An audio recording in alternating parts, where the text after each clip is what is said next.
오직 하나님께 영광 돌리며 하나님의 은혜에 감사하는 기쁨의 시간이 되기를 주 예수 그리스도의 이름으로 축복합니다. 우리 함께 인사하겠습니다. 제가 좀 밀고 있는 인사법인데요, 하트를 그리시고 옆에 보시고 샬롬 샬롬, 사랑하는 만큼 뜨겁게 샬롬.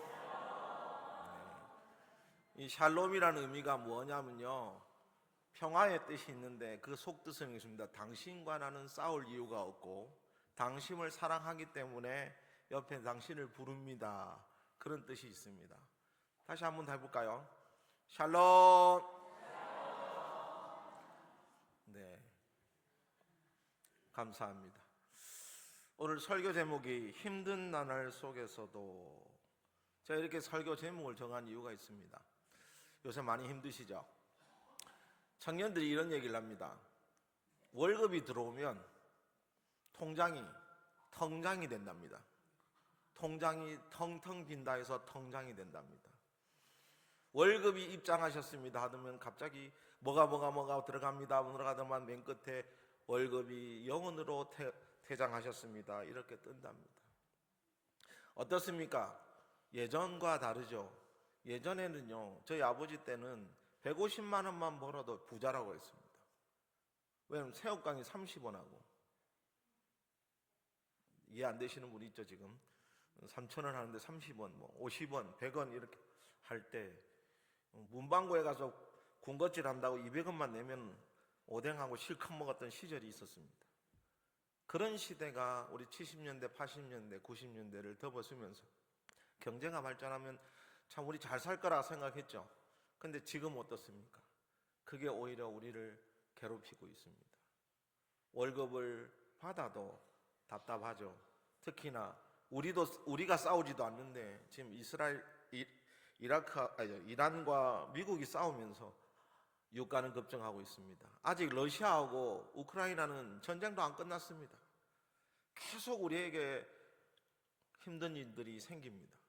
요새 가게 하시는 분들 여쭤보면 사람이 안 들어온답니다.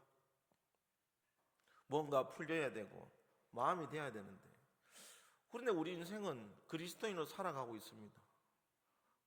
힘들어 죽겠는데 그리스도인이라는 칭호 때문에 좋은 것이자는 바뀌어서 내가 세상에 나가도 즐거운 표정 지어야 되고 행복한 표정 지어야 되는데 어떨까요? 성경이 우리에게 뭘 해줄 수 있을까요? 말씀을 읽습니다. 말씀이 너무 좋습니다. 그런데 내가 생활하는데 과연 도움이 됩니까? 성경의 모든 말씀을 다 읊조리면 장사가 잘 됩니까? 어떻게 해야 돼요? 월급이 갑자기 10% 늡니까? 30% 늡니까? 답답함이 이럴 때 없는데 우리는 그리스도인으로 살아가며 성경을 가까이 합니다. 그런데 오늘 본문이 우리에게 위안을 줍니다. 어떻게 살아갈 때에 하나님께서 이 힘든 나날 속에서도 나는 하나님을 어떻게 경배하며 하나님의 뜻대로 살 수 있는지를 보여줍니다. 그래서 교회 안에서 평안을 누리시는 저와 여러분이 되기를 축복합니다. 오늘 본문은 시편입니다. 시편은 이 표제라는 게 있습니다. 다 있는 건 아니지만 몇 개는 표제라는 게 있는데, 이 표제 안에 뭐가 있냐면요, 이 시를 쓸 때의 상황과 누가 썼는지가 명확하게 나옵니다. 오늘 본문 시편 63편에 대한 표제는 다윗의 시 유다 광야에 있을 때에 이렇게 적혀 있습니다. 그 무슨 얘기냐? 이 63편은 100% 다윗이 썼다는 말입니다. 그럼 어디서 썼느냐? 유다 광야에 있을 때에 라고 썼지만 명확하게는 지금 유다 광야에 있는 것은 아닙니다. 이전에 그렇게 있었는데 회상하여 이 시편을 쓰고 있는 것입니다. 사무엘상 24장 1절에 이렇게 나옵니다. 사울이 블레셋 사람들을 쫓다가 돌아오매 어떤 사람이 그에게 말하여 이르되 보소서, 다윗이 엔게디 광야에 있더이다 하니. 그런데 왜 다윗은 유다 광야를 헤매야 할까요? 그렇게 밖으로 돌 수밖에 없었던 이유는 여러분들 성경 많이 읽어보셨으니까 아시다시피 사울 왕 때문입니다. 백성에게 칭송받고 있는 다윗을 바라보고 사울이 화를 냅니다. 자기가 보내놓고 승리하니까 백성들이 야 다윗 뭐 있어요? 라면서 이렇게 말하고 있습니다. 사무엘상 18장 8절입니다. 사울이 그 말에 불쾌하여 심히 노하여 이르되 다윗에게는 왜 만만을 돌리고 내게는 천천만 돌리니 그가 더 얻은 것이 나 말고 무엇이냐 하고. 여기서 보시는 것처럼 자기에게 칭송하는 건 천천이고 다윗에게 칭송하는 건 만만이랍니다. 지금 말하는 건 가지수를 얘기합니다. 1000가지를 얘기하면 10,000가지를. 자기의 부하인데 다윗은 계속 사랑받고 자기는 안 받으니까 그 사울한 그것을 시기해서 자신의 왕위의 도전이라 생각해서 다윗을 죽이려고 했습니다. 그래서 다윗은 그렇게 이스라엘 전역을 도망다니고 지금 이 시를 쓰던 그 상황으로 돌아간다면 광야에까지 도달했습니다. 광야는 어떤 곳입니까? 오늘 1절에서 말을 해주고 있습니다. 하나님이여 주는 나의 하나님이시라. 내가 간절히 주를 찾되 물이 없고 마르고 황폐한 땅에서 내 영혼이 주를 갈망하며 내 육체가 주를 앙모하나이다. 물이 없고 마르고 황폐한 땅을 말할 때 광야라고 합니다. 지금 자신이 처한 환경도 아마도 광야같이 보였던 겁니다. 또한 이 구절은 다윗 자신의 심정을 말하고 있습니다. 다윗은 지금 죄가 없습니다. 그저 사울 왕 밑에서 사울이 가서 싸우라 하는 곳에 가서 싸우고 이기고 돌아왔을 뿐이고, 또 사울 왕이 굉장히 편두통이 심하거든요. 그럼 다윗이 하프를 이렇게 연주하면 그 시간만큼은 머리가 안 아픈 거였어요. 그렇게 치유하도록 도왔어요. 그런데도 자기를 죽이려고 들고, 또한 다윗이 사울왕을 죽일 수 있는 기회가 몇 번 있었는데도 그를 하나님께 기름 부은 자라에게 죽이지 않았습니다. 사무엘상 24장 6절입니다. 자기 사람들에게 이르되 내가 손을 들어 여호와의 기름 부음을 받은 내 주를 치는 것은 여호와께서 금하시는 것이니 그는 여호와의 기름 부음을 받은 자가 됨이니라 하고, 그럼에도 불구하고 자신은 여전히 쫓기고 두려워하며 살아야 합니다.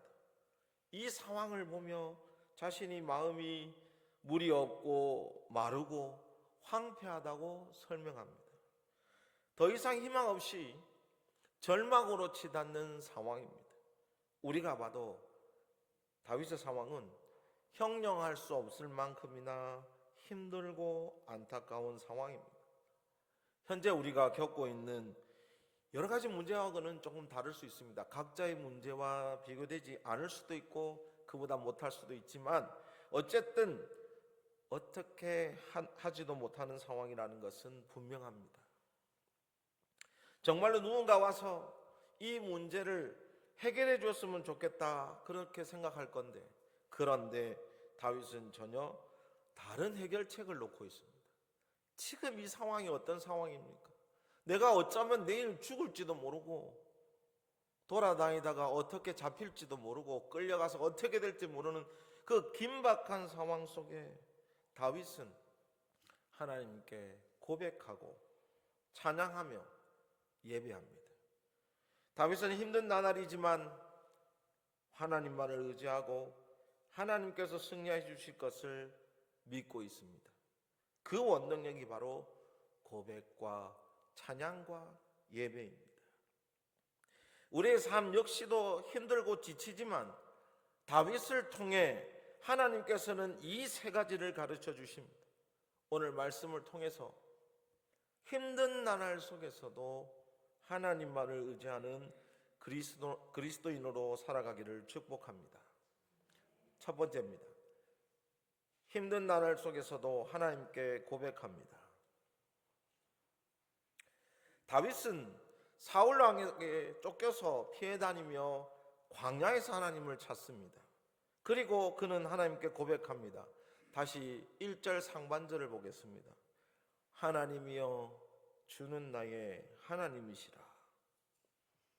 다른 누구도 아니고 내가 가장 사랑하고 존경하며 경외하는 하나님이심을 다윗은 말합니다. 그 누구도 아닌 자신의 하나님이심을 강조합니다. 여기서 그치지 않습니다. 7절 상반절입니다. 주는 나의 도움이 되셨습니다. 어떤 환경 속에서도 하나님만이 나의 도움이 되신다는 사실을 고백합니다. 다윗은 그 도망 중에도 하나님의 도움을 받아 성전의 진설병을 먹고도 살았습니다. 이 사실 성전에 있는 진설병, 일명 떡상이라고 하는데 이것은 제사를 위해 준비되었고 그것을 먹을 수 있는 사람은 제사장밖에 없습니다. 그런데 쫓기다가 성전에 들어갔고 제사장한테 저 진설병을 나에게 좀 주시오 했어요. 제사장도 이해가 안 됩니다. 저걸 먹게 되면 하나님의 진노를 받아 죽게 되는데 저 사람이 원하니 또 그 마음에서 하나님께서 인도하셔서 그 진설병을 주었습니다. 그리고 다윗이 먹었습니다. 배고픔을 넘기죠. 그럼에도 불구하고 살았다는 겁니다. 마가복음 2장 26절입니다. 그가 아비아달 대제사장 때에 하나님의 정에 들어가서 제사장 외에는 먹어서는 안 되는 진설병을 먹고 함께한 자들에게도 주지 아니하였느냐. 사실상 율법을 어긴 상황이기에 죽을 수밖에 없는데 하나님의 도움으로 다윗은 살 수 있었습니다. 뿐만 아닙니다. 가드 땅에 들어가서도 다윗은 가드 왕 아기스 왕에게 잡히면 죽음을 당할 수도 있습니다. 아기스 왕과 사울 왕의 관계가 있기 때문에 아마도 그 아기스 왕에게 잡혔으면 죽을지도 모릅니다. 그런데 그 앞에 잡혔을 때 다윗이 미친 척하고 침을 질질 흘리고 그 미친 척 표정을 짓고 있으니 아기스 왕 그 마음을 하나님께서 단속하셔서 안심하게 만들어서 그 가드 땅을 무사히 벗어날 수 있게 했습니다. 우리가 볼 땐 전혀 이해가 안 되는 상황이지만 하나님께서는 그렇게 인도하셨습니다. 그 모든 일에 하나님께서는 다윗을 보호하시고 도와주셨습니다. 아무리 힘든 나날이지만 다윗은 그것을 잊지 않았습니다. 자신을 기름 부으신 하나님께서 자신을 보호하실 것을 믿고 알았고 언제나 도와주실 것을 생각했습니다. 그런 믿음을 가진 다윗에게 하나님은 그의 하나님이 되셨고 언제나 그의 도움이 되셨습니다. 힘든 시간이 계속되면 때로는 하나님이 보이지 않을 때가 있습니다. 나의 하나님 어디 계십니까? 나를 도와주지 않습니까? 이렇게 기도합니다. 더 나아가 하나님은 살아계시지도 않는다고 단정해버리고 하나님의 이름을 망령되게 부르기도 합니다. 이것은 전적으로 필요에 따라 하나님을 부르는 것입니다. 하나님이 우리의 주체가 아니고 중심이 아니고 내가 중심이 되는데 하나님이 도구로서 필요할 때 부르는 행동일 뿐입니다. 다윗은 광야를 걸으며 목이 마르고 떼약볕에 땀이 흐르고 너무나 후덥지근한 상황이지만 여전히 하나님에 대한 고백을 잊지 않았습니다. 우리가 잊지 말아야 할 것은 지금 처한 고난이 아니라 이제껏 눈을 뜨고 살아가는 모든 이야기가 다 하나님의 은혜입니다. 지금 처한 고난이 힘들다고 하나님을 멀리해서는 안 됩니다. 오히려 나의 하나님이십니다. 나의 도움이셨기에 여전히 저는 여기에 서 있을 수 있다고 말해야 합니다. 이 삶의 고백이 우리에게 있을 때 힘든 상황을 극복할 수 있는 힘이 되고 그 힘이 하나님께서 주셨다는 것을 우리가 알게 되는 것입니다. 그런 고백이 넘치는 자가 이렇게 외칩니다. 2절입니다. 내가 주의 권능과 영광을 보기 위하여 이와 같이 성소에서 주를 바라보았나이다. 성소에 있지 않지만 주의 권능과 영광인 법궤를 바라보고 싶다고 합니다. 여기서 주의 권능과 영광인 법궤는 하나님의 인재, 즉 하나님이 자신 앞에 나셔서 이 고통과 고난 속의 시간 속에서도 내가 하나님을 바라며 기뻐할 수 있다는 것을 말하는 것입니다. 오직 하나님만 의지할 수밖에 없음을 말합니다. 이 고백을 통해 확고하게 믿음을 믿고 따르며 섬길 수 있는 자신을 보여줍니다. 어디에 있든지 하나님의 임재를 경험하시는 삶을 살아가기를 축복합니다. 정말로 기억하셔야 됩니다. 내가 힘드니까 하나님도 안 보이고 그럴 때 더 정신 차리고 내 하나님의 보호하심을 믿고 모든 일에 힘을 내시고 극복하며 살아가야 되는 것입니다. 내가 너무 힘들어, 내가 있는데 하나님 어디 계시냐고 외칠 게 아니라 여전히 하나님께서 나를 인도하심을 내가 믿습니다. 그렇기 때문에 그 힘든 나날 속에서도 다윗은 고백할 수 있는 것입니다. 또한 힘든 나날이지만 하나님께 고백하는 삶을 통해서 하나님의 은혜를 받는 저와 여러분이 되기를 축복합니다. 두 번째입니다. 힘든 나날 속에서도 하나님께 찬양합니다. 힘든 나날 속에서도 하나님을 우리의 구원자로 다른 누구도 아닌 우리의 하나님이심을 고백하는 삶을 사시기 바랍니다. 다윗은 고백만 한 것이 아닙니다. 성소에서 하나님의 임재를 기다리듯이 광야를 거닐고 있지만 여전히 하나님께서 보호하심을 느끼며 그때를 그리워합니다. 그래서 다윗은 이러한 상황 속에서 하나님을 찬양합니다. 3절입니다. 주의 인자하심이 생명보다 나음으로 내 입술이 주를 찬양할 것이라. 이 인자하심이라는 말은 하나님의 속성입니다.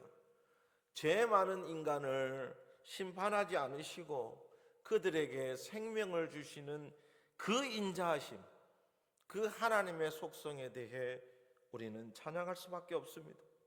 그래서 우리는 믿는 것 외에는 어떠한 것으로도 하나님께 감사드릴 것이 없습니다. 그래서 감사의 찬양이 나올 수밖에 없습니다. 다윗의 의지가 묻어납니다. 4절입니다. 이러므로 나의 평생에 주를 송축하며 주의 이름으로 말미암아 나의 손을 들리이다.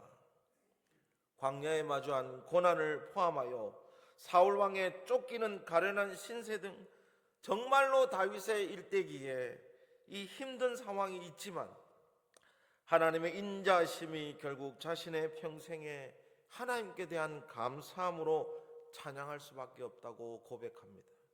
더 나아가 광야를 지나가면서 맞이하는 배고픔과 추위, 더위 속에서도 하나님께 찬송함으로 얻는 유익이 자신의 영혼이 만족할 것이라고 말합니다. 5절 상반절입니다. 골수와 기름진 것을 먹음같이 나의 영혼이 만족할 것이라. 여기서 나오는 골수와 기름진 것은 진수성탄을 의미하는 것입니다. 가장 맛있는 음식을 먹는 것 같이 그렇게 하나님께서 나의 영혼을 채워주셨기 때문에 모든 고난을 이겨낼 수 있음을 스스로 인정합니다. 고난 중에 있으면 쉽지 않을 일을 다윗은 우리에게 보여줍니다. 고난 속에서 하나님을 부르짖기는 합니다. 그러나 하나님께 무언가를 요청하고 요구하고 있지 하나님의 인자하심에 대해 말하지 않습니다. 여전히 하나님의 사랑이 우리에게 흘러내리기에 우리는 고난 중일 수 없습니다. 말로는 우리가 고난스럽다 하지만 고통스럽다 하지만 하나님께서 나를 이렇게 인도하시고 인자하게 우리의 구원해 주셨음을 기억한다면 그건 진정 우리가 지금 고난 속에 있지 않다는 증거입니다. 주님 한 분만으로 나는 만족한다는 찬양처럼 비록 힘든 나날이지만 하나님께서 나와 동행하심을 기억하고 느낄 때 언제나 나에게 기쁨이 넘칠 수밖에 없습니다. 중요한 것은요, 세상은 바뀌지 않습니다. 어느 누구도 내가 원하는 대로 바뀌지 않습니다. 하나님을 믿는 내가 변하기 시작합니다. 그래서 고난이 고난이 아니고 고통이 아닙니다. 하나님께서 끝내 심판하실 것을 심판하시고 복 주실 것을 복 주십니다. 그러니 확신을 가지시기 바랍니다. 다윗의 그 확신은 있는 하나님께 대한 믿음을 우리는 오늘도 배웁니다. 그래서 고백하고 찬양합니다. 그곳이 어디든지 바로 지금 그 자리에서 고백하고 찬양합니다. 찬송가 438장 내 영혼이 은총 입어라는 곡의 3절에 이런 가사가 있습니다. 높은 산이 거친 들이 초막이나 궁궐이나. 다윗이 지금 있는 광야나 우리가 직면한 여러 가지 문제 앞에서도 하나님과 동행할 때 그 어디나 하늘나라입니다. 그것을 아는 자는 반드시 찬양할 수밖에 없습니다. 힘든 나날 속에서도 하나님께 찬양하시기를 바랍니다. 고백이 구체적이게 되어서 노래로 하나님께 기도로 드려집니다. 그래서 이 고통이 노래가 됩니다. 찬송가 370장 2절에 이렇게 나옵니다.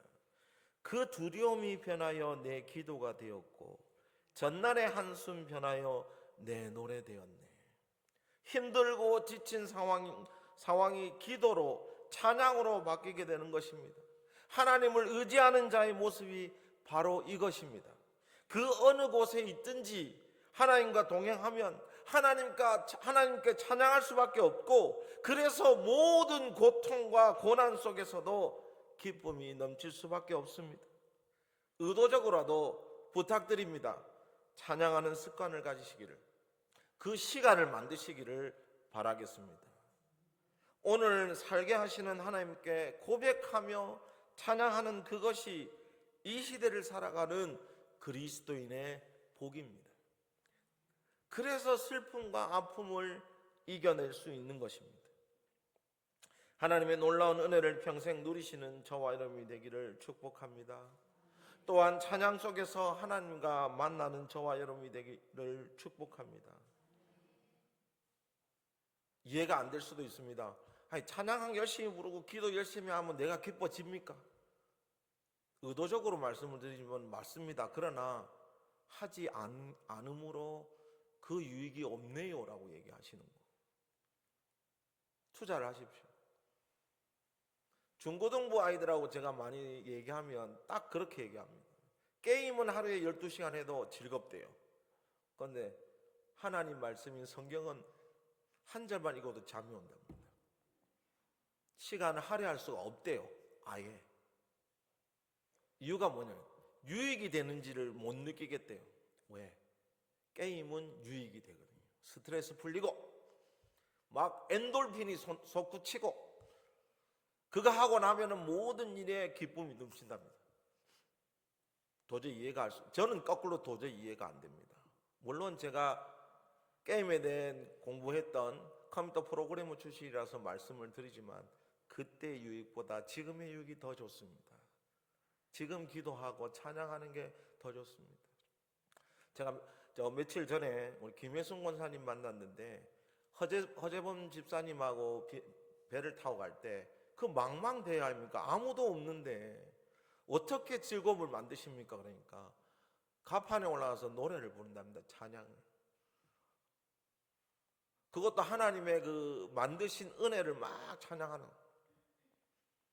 하나님이 만드신 모든 세계, 이런 찬양을 부르면 그냥 놀라움이 걷지 못한답니다. 그 저녁 노을에 구름과 이 바다의 물결과, 그러니까 그 허재범 집사님 그 선장으로 계셨을 때 선원들이 오늘은 그 선장님 저기 아내분 노래 안 부르십니까? 이렇게 할 정도로 기다리는 분도 있답니다.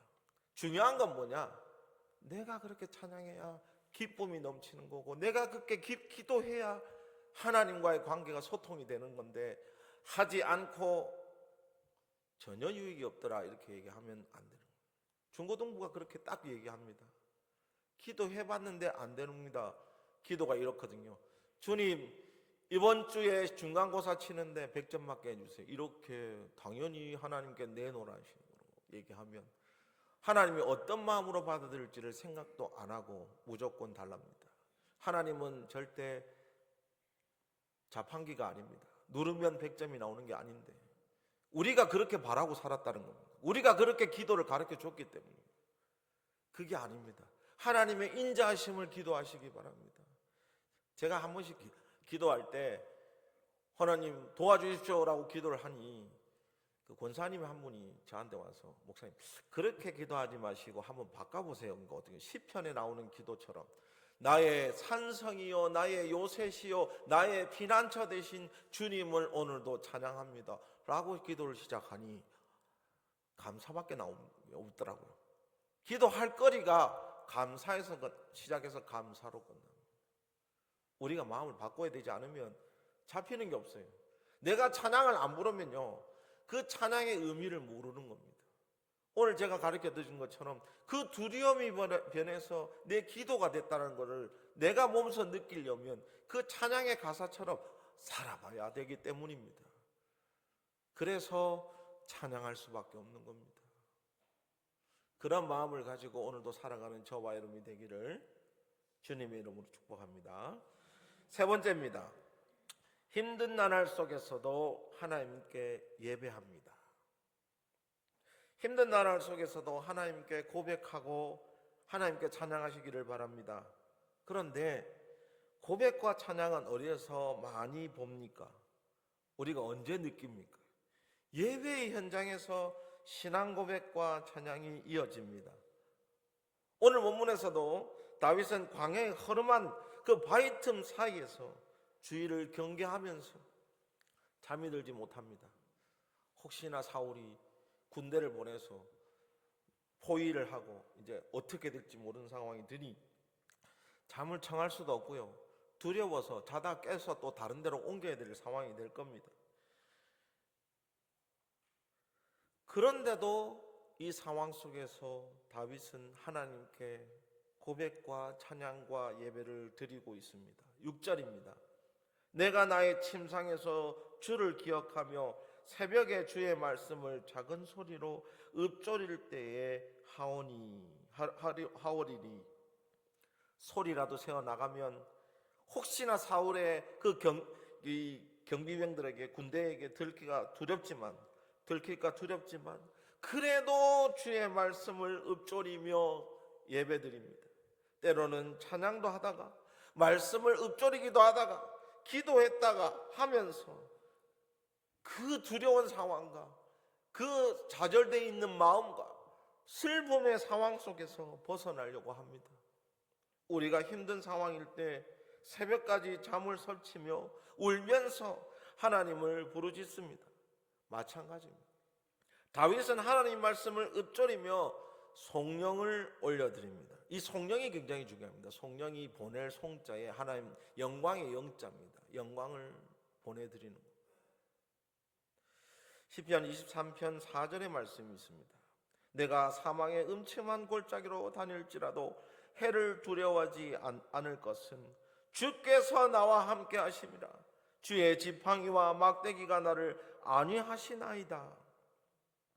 시편 23편에 나오는 다윗의 처지나 63편에 나오는 다윗의 처지가 다를 것이 하나도 없습니다. 광야에서 느끼는 여러 가지 두려움 속에서도 하나님의 보호하심을 여전히 믿고 있습니다. 세상이 변해도 내 주변이 변해도 우리는 이러한 다윗이 가지는 하나님에 대한 마음을 가져야 합니다. 그런 용기가 나올 때 8절에서 11절간에 하나님께서 주시는 승리를 우리는 느낄 수 있습니다. 다윗은 고백과 찬양과 예배를 통해서 하나님의 임재를 느끼고 하나님 안에서 기뻐하며 하나님만을 의지하며 섬기는 자가 되어서 오늘도 예배할 수 있습니다. 이 타이타닉이라는 영화가 있습니다. 개봉된 지 좀 됐죠.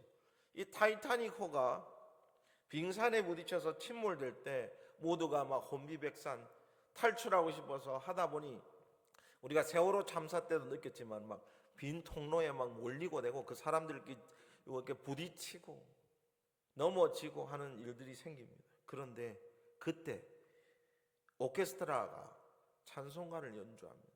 그 찬송가가 무엇이냐? 찬송가 388장 내 주를 가까이 하게 함은, 침몰하는 배에서 자신도 두렵고 자신도 살지 그 상황 속에 답답함이 보이는 그 상황에서 하나님의 보호하심을 승객들에게 보여주려고 이 찬송가를 연주했습니다. 그들이 오직 그리스도인이었기 때문에 끝까지 하나님의 보호하심을 부르짖었습니다. 그들도 하나님께 살려달라고 하지 않고 그렇게 한 것은 오직 다윗과 같은 하나님께 대한 믿음을 가졌기 때문입니다. 두려움 속에서도 고백하며 찬양하는 자가 곧 예배자입니다. 이름도 빛도 없이 사라져가지만 오직 하나님만을 의지하고 예배하였습니다. 다윗도 광야에 덩그러니 버려진 자신이 왕이 될 것을 예상하지 않았습니다. 그저 하나님께 대한 믿음을 가지고 고백하며 찬양하여 예배했습니다. 그래서 하나님께서는 그에게 승리를 결국 안겨주셨습니다. 세상의 두려움 속에서도 우리는 여전히 하나님께 대해 고백하고 찬양하여 언제나 예배하는 자가 되기를 축복합니다. 이런 그리스도인들은 역사 속에서 핍박당하고 유린하기도 하지만 히브리서는 정말 강력하게 이렇게 말합니다. 히브리서 11장 38절 상반절을 우리 한번 큰 목소리로 읽겠습니다. 이런 사람은 세상이 감당하지 못하느니라. 아멘. 우리는 세상 사람들이 감당 못할 하나님만 믿고 따를 수 있는 그런 존재입니다. 세상이 감당할 수 없는 권능과 영광을 하나님께로부터 받았습니다. 그래서 두려워할 것이 없습니다. 그 상황 속에서 우리를 힘들게 할지라도 하나님께서 함께 하실 때 고난도 고통도 다 이겨내며 끝내 하나님의 승리를 하심을 함께 볼 것입니다. 제가 한 번씩 제 인생 얘기를 할 때 제가 신대원 가기 전에 뇌종양 수술을 받았습니다. 그로부터 그 전 2달 전에 저희 아버지가 혈액암으로 돌아가셨거든요. 급성 혈액암으로 해서 3년 사시다 돌아가셨는데 그런 상황이 되었죠. 제가 우리 와이프랑 결혼했지만 필리핀에서 더 한국어 수업을 받아서 통과하지 않으면 못 오는 상황이었습니다. 근데 와이프가 통과해서 왔거든요. 그리고 제가 또 뇌종양 수술을 받았습니다. 근데 저는 다 무너졌어요. 아버지도 안 계시고 몸도 안 좋은데 교회 강도사는 저 붙들고 계속 얘기합니다. 신대원에 가셔야 됩니다. 그래서 2달 공부했습니다. 심지어 그 부분은 문제집을 저한테 사왔습니다. 제가 안 간다고 하니까.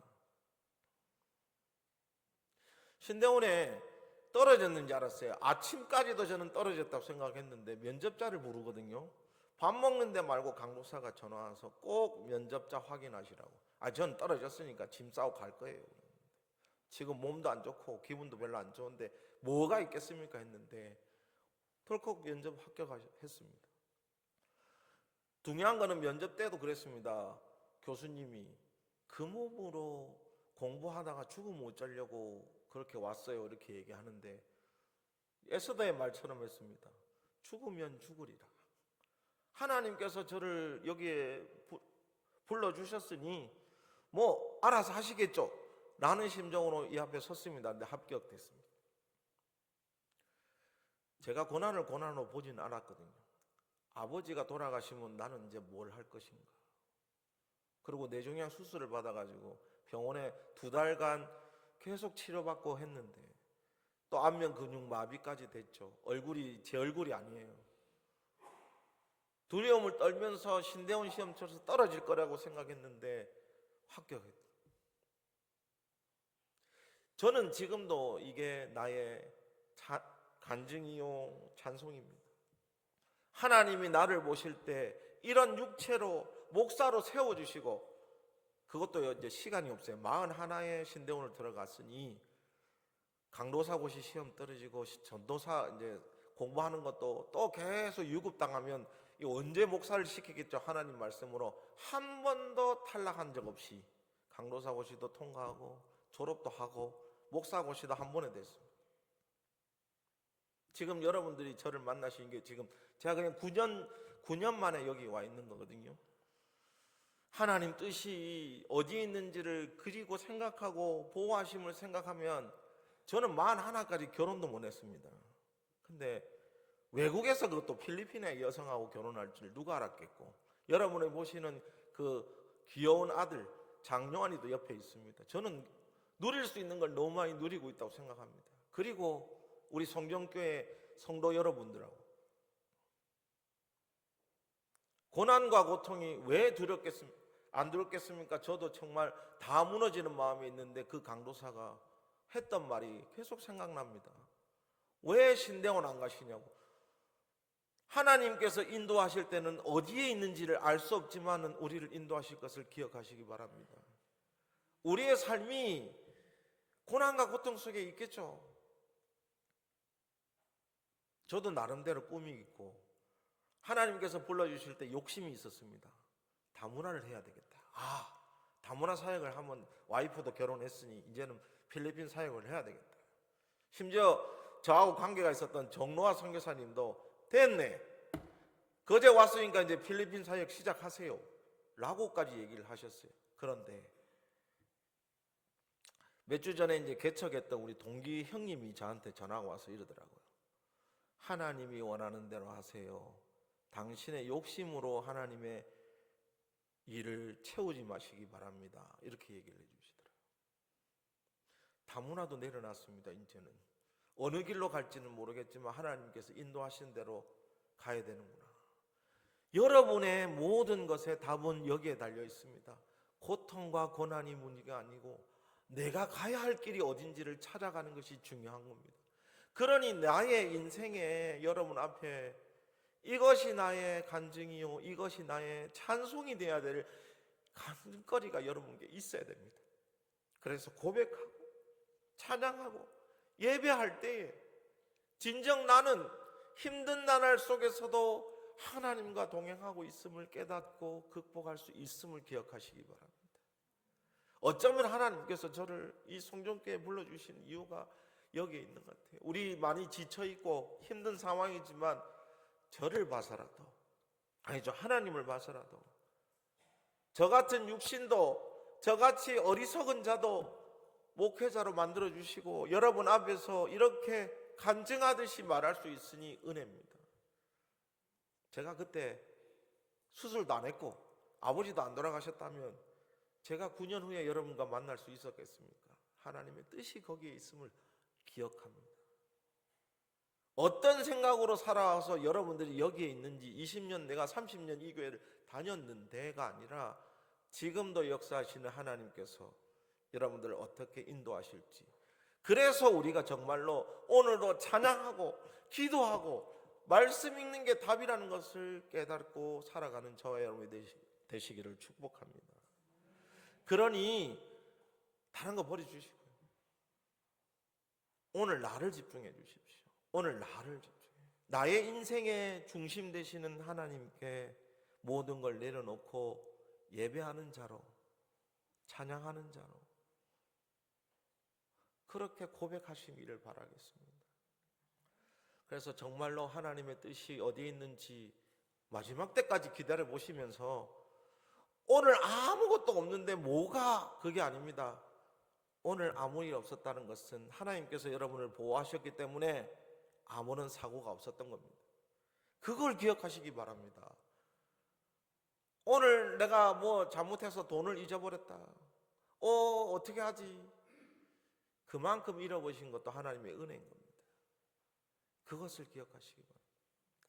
하나님은 내가 필요할 때 오시는 분이 아니라 하나님의 계획 속에 내가 따라가는 걸 기억하시고 하나님의 뜻이 어디 있는지를 분별하고 살아가는 것이 그리스도인의 몫입니다. 내가 살아가는데 하나님 따라오세요. 하나님께서 해결해 주세요가 아니라 하나님께서 주시는 그 은혜에 감사하기 때문에 오늘도 나는 즐거울 수 있고 기쁠 수 있고 그날이 천국에 오르는 그날 하루처럼 똑같이 사셔야 돼요. 마지막 때도 여러분 똑같습니다. 예배 드리는 중간에 예수님께서 공중에서 올라가자 소리 하실지 누가 알겠습니까? 우리의 마지막 때처럼 오늘 하루 아침을 살아가는 저와 여러분이 되시며 언제나 고백하고 찬양하며 예배하는 자로서 누리고 또 누리면서 예배를 목숨보다 사수하시며 기쁜 나날 되시기를 주 예수 그리스도의 이름으로 축복합니다. 기도하겠습니다. 주님 감사합니다. 오늘도 주시는 은혜에 감사하며 온전히 하나님께서 주시는 이 복을 우리가 누리고자 합니다. 주님, 그 은혜가 우리에게 왔으므로 우리가 오늘도 고백하고 찬양하고 예배드릴 수 있는 것을 기억하며 힘들지만 고통스럽지만 고난이 우리에게 계속 우리를 목죄이지만 여전히 나는 하나님께서 주시는 그 기쁨 안에 삶으로서 이겨내고 극복하며 하나님의 그 동행을 기뻐하게 주여 인도하여 주시옵소서. 오늘도 살아가고 내일도 살아갈 때 마지막 때인 것처럼 오늘도 하나님께 감사하며 하나님께 주도권을 내어드리는 기쁨으로 살아가기를 간절히 바랍니다. 주여 인도하여 주시옵소서. 감사합니다. 예수님 이름으로 기도드립니다. 아멘.